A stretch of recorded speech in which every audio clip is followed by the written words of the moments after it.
Top mechanic group நண்பர்களுக்கு வண்டி Suzuki ஜிக்ஸரில் SF model. இது வந்து BS6 சென்சார் வண்டி. இந்த வண்டியை கொஞ்ச நாள் அவர் எடுக்கலை, ஒரு 4 மாத காலமாக. ஆனால் வண்டி ஸ்டார்ட் ஆகலை, அடைச்சி போகுது அப்படிங்கிற மாதிரி தான் நம்மகிட்ட வந்தாங்க.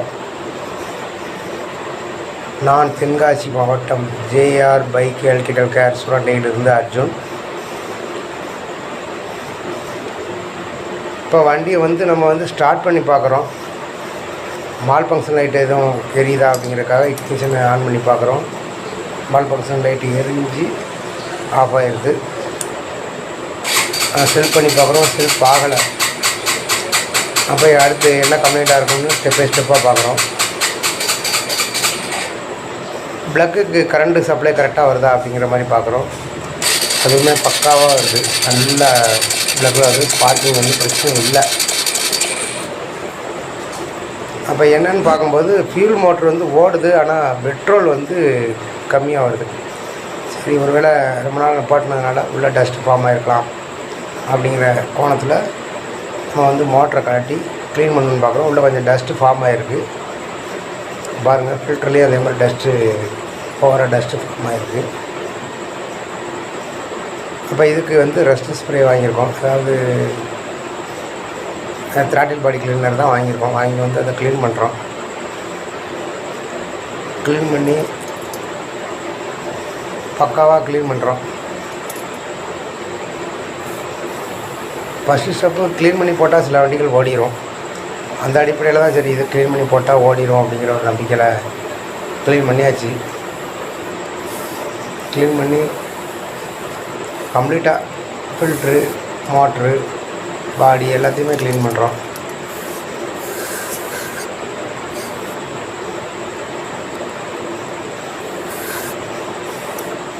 க்ளீன் பண்ணிவிட்டு ஃபில்ட்ரு எல்லாமே ஒயிட் கலரில் வந்துருச்சு. கிட்டத்தட்ட நல்ல க்ளீனஸாக ஆயிடுச்சு. பாருங்கள் டஸ்ட்டு எவ்வளோ போகுதுன்னு பாருங்கள். இப்போ க்ளீன் பண்ணதை பாருங்கள், எவ்வளோ ப்ரைட்டாக ஒயிட்டாக இருக்குதுன்னு பாருங்கள். நல்லா க்ளீன் பண்ணிட்டோம்.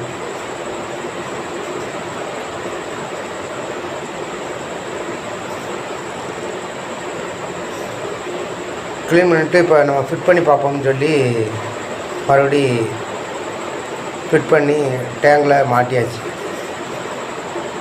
எல்லாத்தையும் பக்காவாக க்ளீன் பண்ணி பக்காவாக மாட்டியாச்சு. மாட்டியானால் வண்டியில் போட்டோம்னா அதாவது பெட்ரோல் திடீர்னு வருது, திடீர்னு வர மாட்டேங்குது. அதாவது மோட்ரு ஸ்டக்காகி ஓடுற மாதிரி ஒரு ஃபீல் உண்டாகுது. உடனே நம்ம மோட்ரு ஆர்டர் போட்டோம். மோட்டரும் ஃபில்ட்ரும், அதாவது உள்ளே வரக்கூடிய மோட்டரும் இந்த ஸ்டெய்னர் வலை அதுவும் நம்ம ஆர்டர் போட்டு வாங்கிட்டோம்.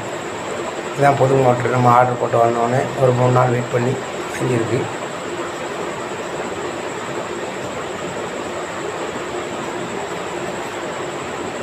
மோட்டரை இப்போ நம்ம ஃபிட் பண்ணிவிட்டு எப்படி இருக்குன்னு பார்ப்போம்.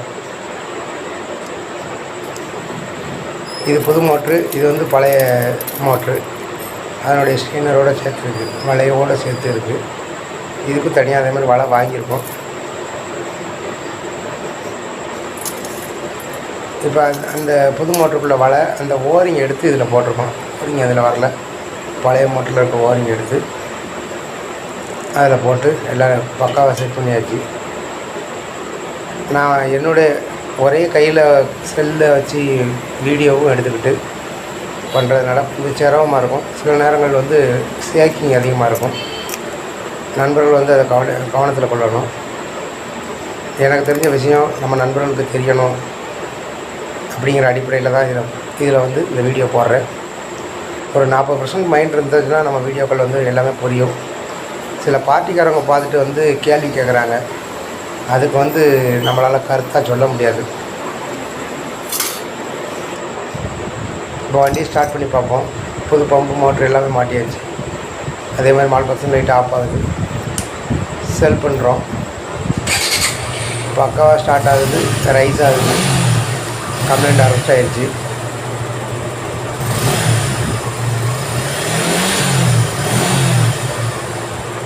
நல்லா ரேசிங் இருக்குது. நான் தென்காசி மாவட்டம் ஜேஆர் பைக் எலக்ட்ரிக்கல் கேர் சுரண்டையிலிருந்து அர்ஜுன். இவ்வளோ நேரம் என்னுடைய வீடியோவை பார்த்த அனைத்து மெக்கானிக் நண்பர்களுக்கும் நன்றி தெரிவிச்சுக்கிறேன். நன்றி, வணக்கம்.